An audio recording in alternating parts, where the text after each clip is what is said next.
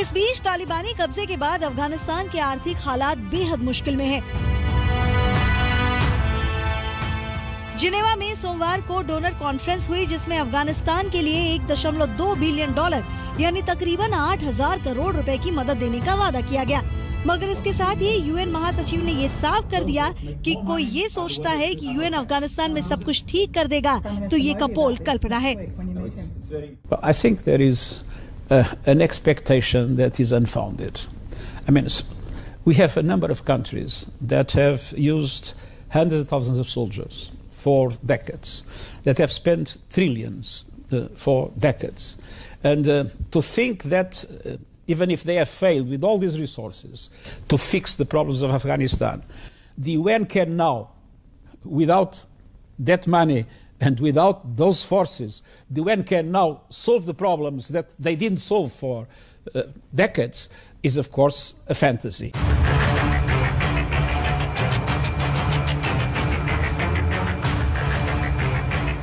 इस बीच काबुल एयरपोर्ट पर सुरक्षा जांच के लिए तैनात खोजी कुत्तों का दस्ता एक बार फिर से काम में जुट गया है। तालिबानी कब्जे के बाद पहली बार ये दस्ता मंगलवार को काम पर लौटा। हालांकि ये खबरें भी सामने आई कि ये वही कुत्ते हैं जिन्हें अमेरिकी सैनिक छोड़ गए हैं।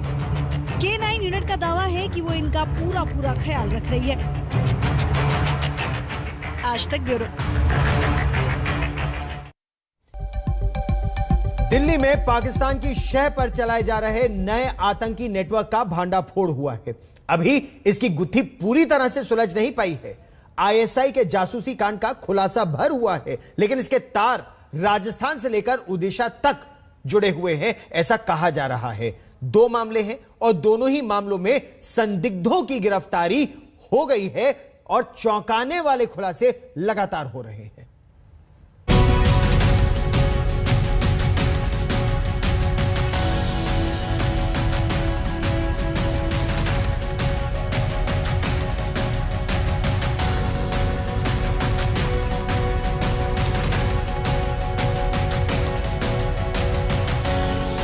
पाकिस्तान खुफिया एजेंसी आईएसआई की साजिश का एक और बड़ा खुलासा।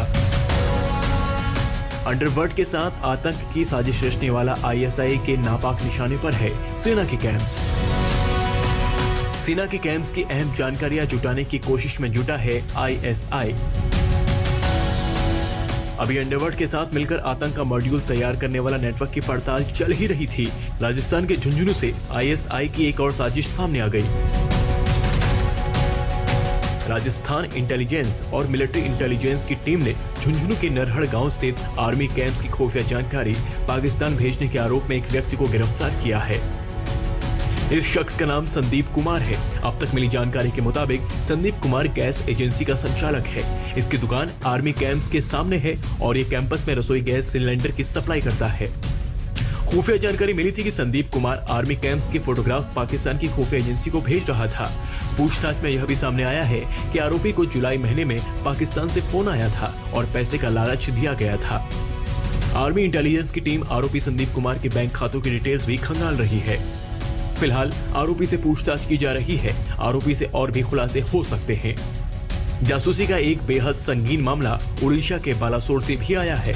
यहाँ defence research and development organisation यानी DRDO से जुड़ी जानकारियां विदेशी एजेंट को दिए जाने के आरोप में एक और कर्मचारी की गिरफ्तारी हुई है। कुल मिलाकर जासूसी मामले में अब तक 5 गिरफ्तारी हो चुकी है। देश की संवेदनशील जानकारियों का सौदा करने वाले इन आरोपियों के नाम है बसंत बेहरा, हेमंत कुमार मिस्त्री, तपस रंजन नायक, SK मुसाफिर, सचिन कुमार।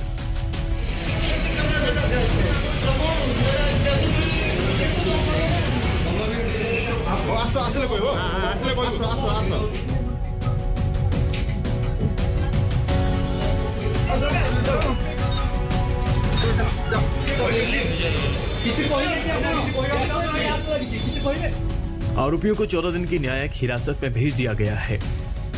NIA की 2 सदस्यीय टीम इस मामले की जांच के लिए बालासोर में है।